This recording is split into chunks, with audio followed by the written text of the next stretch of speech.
Nice crowd. I even hear a young, beautiful voice in the background, and that's good. That makes us all feel young. I want to thank everybody for being here on the 200th day in office. This is 200 days already. Time flies.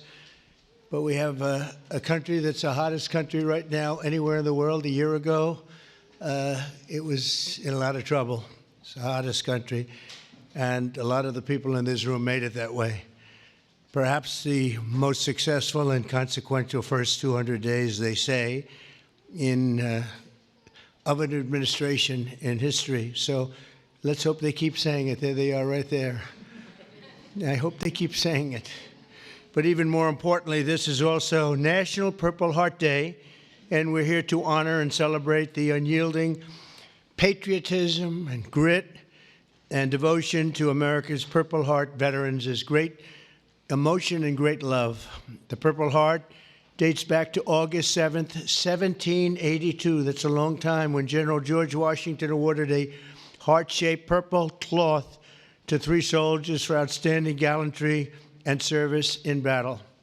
This afternoon, we're joined by dozens of Purple Heart recipients and their families, and just as General Washington did 243 years ago, today we give our everlasting thanks to you and your unbelievable families. We want to thank you very much for being here.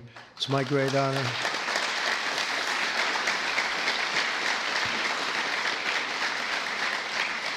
We're also joined by American patriots who love our military and our veterans, including Secretary of Defense Pete Hegseth. You're doing a great job, Pete. Thank you. We're working hard together.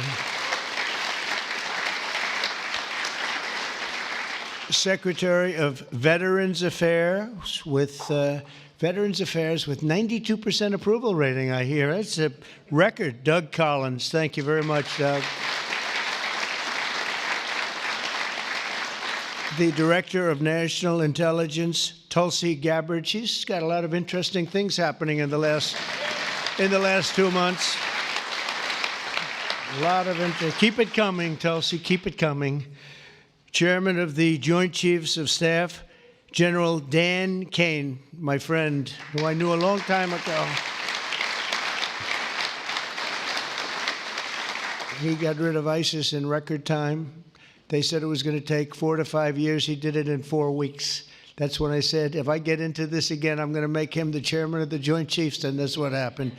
Great job, and he did an incredible job in Iran. I want to thank you very much. Great job, General.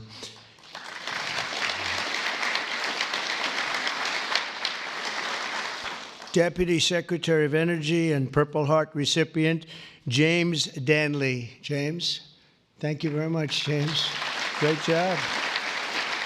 And we have a Medal of Honor recipient, Captain Paris Davis. Thank you. Where are you? Where might he be? Oh, look at you. You're better looking than I am, I'll tell you that. Thank you very much. Thank you very much. We're also joined by the Marine Corps veteran who co-managed my 2024 campaign, a fantastic talent in many ways after he was wounded in battle for our country in Operation Desert Storm, Chris LaCivetta. So where is Chris? Where is Chris? Chris, stand up, Chris. With your beautiful daughter, Victoria. Thank you very much for being with your father. It's very nice. Every Purple Heart tells a story of courage, sacrifice, and purpose. It speaks of a price paid for the soldier beside you, the country behind you, and the generations of Americans yet to come. And we have some great generations to follow. It's going to happen. Those who wear this medal ran into bullets, faced ferocious bombs, and shed their blood on the field of battle. We will never forget what they did. We will always use them as an example of bravery and courage and strength. And we will also always think, when we look at them, of our great American flag. We want our great American flag to be strong, and it's stronger than ever. Since day one, my administration has used every power we have to fight for those who have fought for America. In 6 months, we have reduced the backlog of veterans' waitings And that waiting list was very long, Doug, wasn't it, huh? For the benefits, and it's 37%. So it's just, is that all you did, Doug? 37? I don't know, huh? That's incredible, actually. You're getting tremendous marks, and we appreciate it very much. We processed more than 2 million disability benefit claims this fiscal year, on track for the most ever. In fact, not even close. We're slashing wait times at the VA medical centers, and we're bringing back VA choice and VA accountability. As you know, we had it, and then the previous administration, let's go with the Biden administration, they decided to get rid of it. And you know, choice is where if you wait in line for an extended period or you're not going to see a doctor for a while, you have the right to go out and get a doctor, and we'll pay for it, and you get yourself all fixed up real fast. You don't have to wait 6 weeks, 8 weeks, months like they were doing. And VA accountability, I'm very proud of those. We got them passed. Actually, Doug, you were a member of Congress when we did. You helped us a lot. But we got them passed in the legislature, so they're with us forever. And yet Biden found a way to not use them.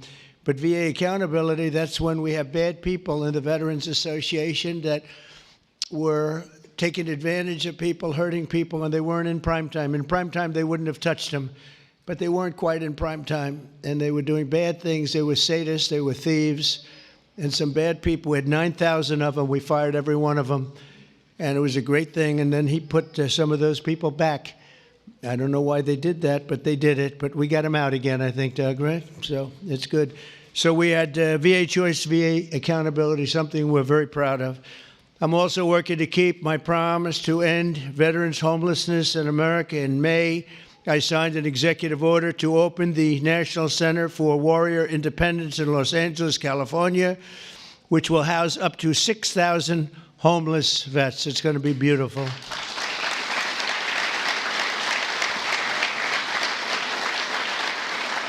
And just last week, I signed the VA Home Loan Program Reform Act, a big deal to help ensure no veteran is kicked out of their home for a late payment. If you're a little bit late, don't worry about it. And frankly, if you're a lot late, you don't have to worry about it either. You just get it in when you can. Get it in when you can. And America's veterans have done their duty for us, and under the Trump administration, we are doing our duty for you, okay? That's the way it's supposed to be. One of our brave soldiers with us today is Army Veteran Specialist Kevin Jensen. In 2008, Specialist Jensen was a gunner in a Humvee racing to support a platoon ambushed by the Taliban in Afghanistan. His vehicle was hit by a roadside bomb, flew 10 feet. He flew 10 feet up into the air and exploded in flames. The whole place was on flames, including, unfortunately, Kevin.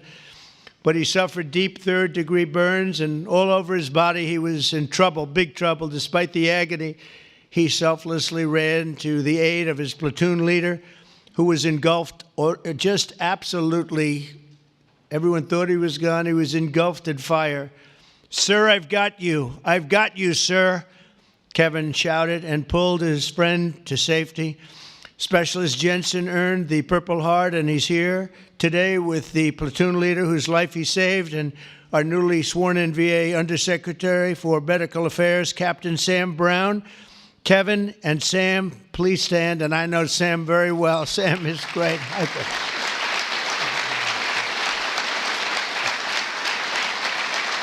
What a combination. He's okay, right?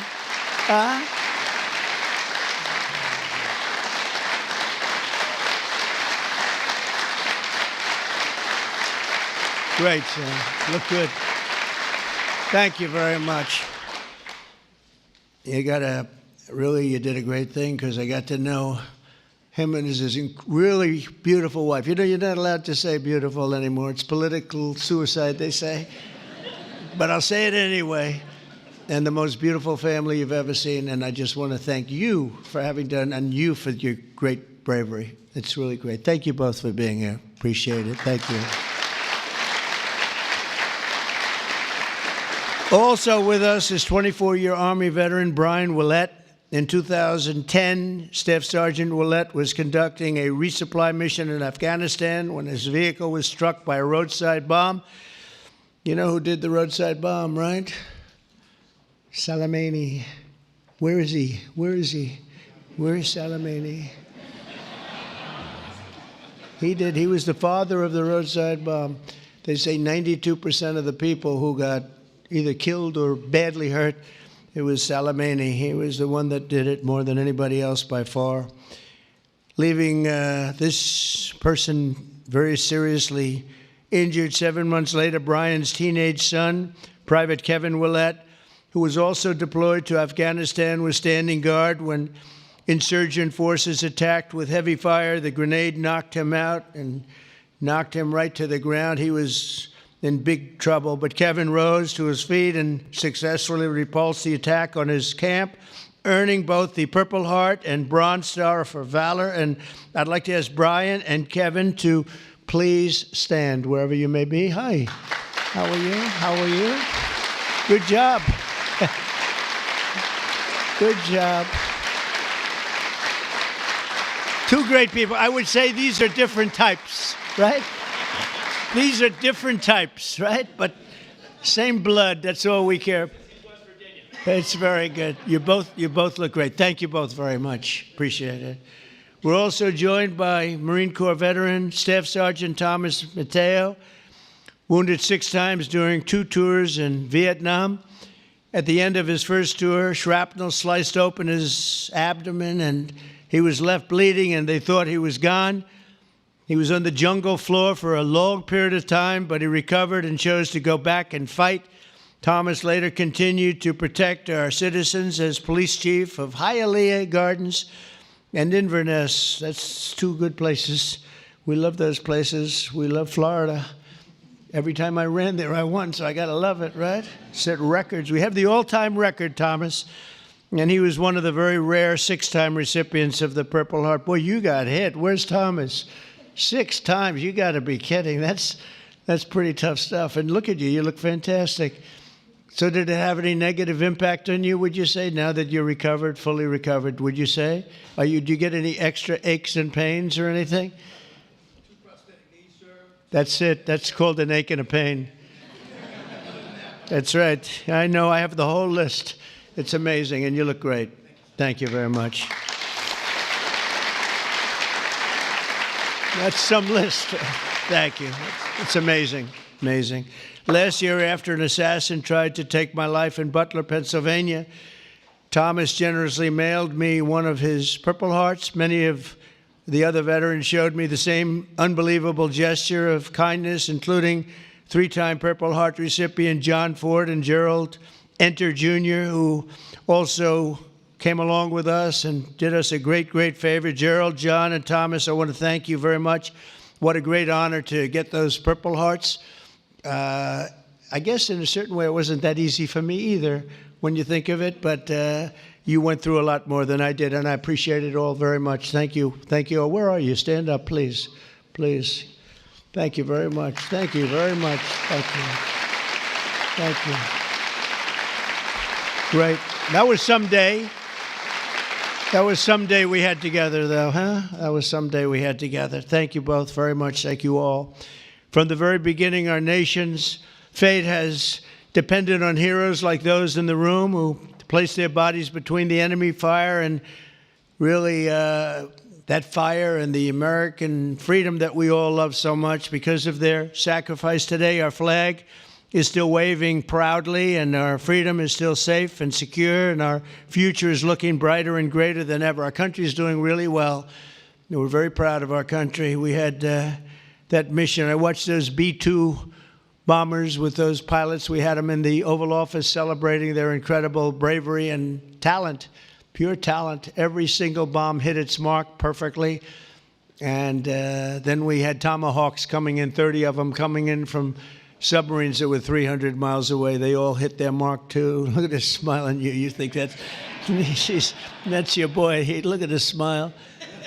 But it's pretty good, right? Pretty good. We had them and we celebrated all together. We actually had 52 tankers. Can you imagine? We had a lot of the people over to the White House, to the gardens, and it was an incredible day. It was a day of celebration.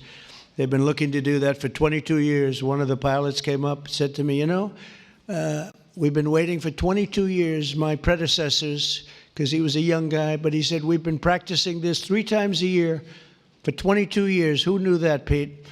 And I said, you mean you knew exactly what to do? He said, every single year, 3 times a year, we'd practice for that specific event. And you were the one that had the guts to do it, send us on our way. And I said, were you happy or unhappy about the fact that I said, he said, we couldn't get into the planes fast enough, right? And he said, well, you guys are different, but they're really talented people and special. We've had some incredible success. But I want to give a very special thanks to all of the Purple Heart recipients that are with us today and all over the country and all over the world, frankly. And I'll now sign the proclamation officially declaring this as National Purple Heart Day. Very special day. Thank you very much, everybody. Thank you.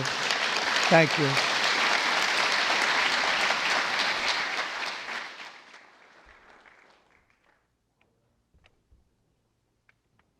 I know who I'm giving this pen to. That guy right there. Right? 6 times.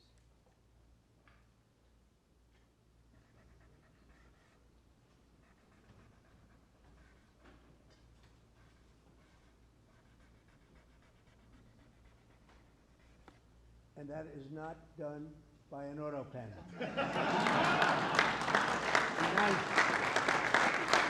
No auto pen.